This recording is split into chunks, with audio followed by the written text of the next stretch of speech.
Maybe we proceed to the next speaker, Dr. Jule Namchaisiri from King Chulalongkorn Memorial Hospital from Thailand. He will deliver a presentation about DORV technique and experience in Thailand. Please, doctor, the floor is yours.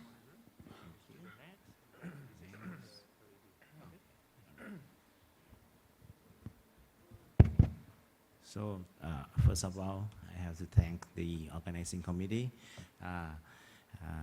to have me here, and also congratulations to my friend Budi to organize a wonderful meeting. So, my topic is the DORV technique and experience in Thailand. So, for the technique, I think nothing much. So, I want to show some result. Actually, it's not a very good result. I have a chance to look back 5 years earlier, and we got totally of 67 cases of the DORV. With 30 cases, it's a simple case, include the subaortic VSD, the subaortic VSD with PS like a tetralogy type, and one together with the PAPVI and the sinus venous defect. And for the 37 complex cases, we got almost all of the varieties of the DORV, like the DTGA, the LTGA, remote VSD, and some of the hypoplastic left heart variants, complete canal with the pulmonary atresia or without pulmonary atresia, also with the AV valve regurgitation. Pulmonary atresia, and also remote VSD with the subaortic stenosis and single ventricle groups. So just a short of the result, the operation, we do almost all kind of the operation, what we have to do. So we do the operation in the starting probably palliation with the PA banding or the BTT shunt. Closure the VSD, intraventricular channel, TET repair, reroute the pulmonary veins, redo the PVR or the conduit replacement in the post-tetralogy repair. Atrial switch, for the hypoplast, we do the DKS Norwood type.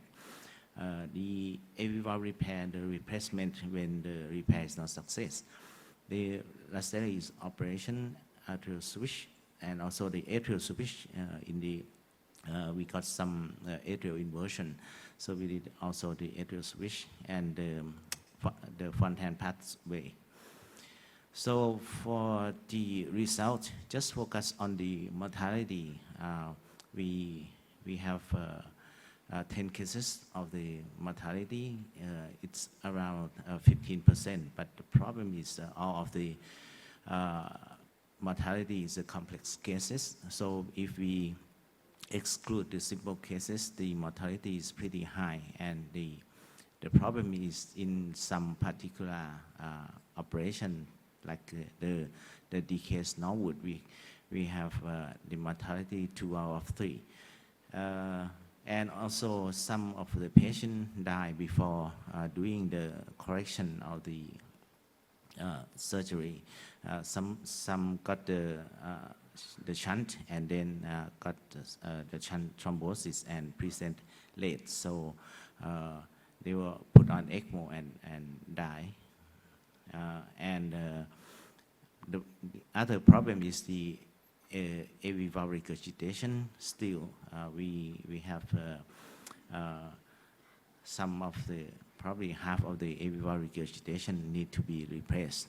Probably we have to learn more from Dr. Sakamoto. And the planning of the surgery, now we use the 3D models, and we got one pediatric cardiologist back from Toronto, so she's active in the MRI and also the 3D printing. And now we are working on the virtual reality. Well, for the conclusion of the result of the DORV, we have a lot of variations, still plenty of room to improvement in the particular technique and also the particular areas such as the single ventricle groups, the Norwood and also the AV valve repair. And the other problem is the long waiting list. Probably is like in Philippines, we have a long queue, and then the patient sometimes didn't get the operation until they start to have problem and probably die before doing the total correction. Well, I would like to present some of the what's new in our field of the congenital heart disease in Thailand. This is Dr. Shin Vichai. He's our mentor. He's a friend of training in Cleveland Clinic together with Floyd Loops. And he is the person who driving behind of the homograph centers in Thailand. And he is the founder or who established the homograph center in Thailand. Is under the organ receiving center of the Thai Red Cross Society. And from 2003, we provide 1,291 patients for the homograph nationwide. And the problem of the currently we use is the technique of the cryopreservation. And the storage, you can see that is pretty, also with the transportation is pretty cumbersome. And the problem of the cryopreservation homograph, as we all know, that is the calcification, early degeneration in young adults, and also unpredictable risk of early structural autograft valve deterioration, usually manifests by the shrinkage and, shrinkage and alveoli obstruction.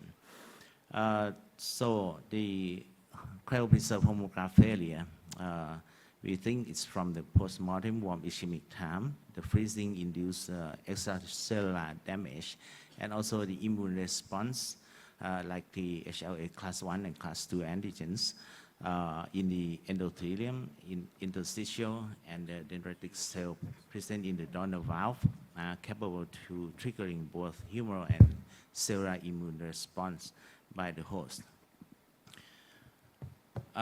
This is the picture that show the pre-implantation of the cryopreserve, and what we are going to use now is the decellularized. You can see that there's no donor cell in the decellularized. And when we explant, you can see that the substantial cell from the cryopreserve lost, but from the decellularized, you got the extensive ingrowth of the uniform distribution of the host cells. For the calcification, you can see that in the pre-implantation and post from the explantation, the upper two picture is the cryopreserve, and for the lower two is the decellularized. That you can see that there is no any calcification compared to the cryopreservation. And also from the HLA class 1 and class 2 is much decreased in the decellularized. From the early postoperative, the homograph gradient compared with the decellularized and the cryopreserve, you will have an increasing of the gradient for the cryopreservation, but the decellularized homograph, the gradient is quite steady. And this is the paper from Dr. Costa, who we adopt his technique for the decellularized homograph, and we actually purchased his patent from him, and we calculate that actually is the price is cheaper than the cryopreservation. So this is the graph that show the midterm results at 5 years. You can see the result of the freedom from the oral graft dysfunction, and also the intervention is significantly, not very significant, but you can see the graph is lower in the cryopreservation. And this is the performance of the decellularized pulmonary allograft, and it significantly show that compared to the standard cryopreservation, and it's look like it's better. For the this is also the pulmonary homograft valve replacement, and from this paper you can have the result that the decellularized pulmonary homograft provide significantly better freedom from the explantation compared to the cryopreservation homograft, and also the bovine jugular vein conduits. For this is another figure show that the survival and also the freedom from the endocarditis look like at 10 years the decellularized homograft doing quite better. And this is our histology in the early period that we do the lab test, and we look at the decellularized pulmonary valve leaflet, show that once we do complete the process, we can have the absence of the cells and good preservation of the extracellular matrix. And it's just only need the refrigerator. We store, the storage is 2 to 8 degrees Celsius, so we can put it on the shelf, and the transportation is very easy. And the container is like you can hold it on your hand, like on the far right picture. And we first use the decellularized homograft, particularly pulmonary homograft, in just this year, July 17, by my good friend Dr. Pia at Rahmat Hospital. And for the future plan is you know, the patent that we purchased just cover only the pulmonary homograft, not cover other part of the heart, not the aortic and not the pericardium or the other parts. So now we start to doing the aortic, and we plan to do much more, like the pericardium and also the vein, probably the saphenous vein. So we may use that vein from the adults to be a small conduit for the small baby. And this is our brochure for the PR that we hope that we have superior quality, reliable availability, and also ready to use, easier to transport. So this is my conclusion for the homograph. Hopefully the decellularized homograph will improve the long-term outcomes of the congenital heart patients who require laterally type operations, including selected variants of the DORV. Thank you very much.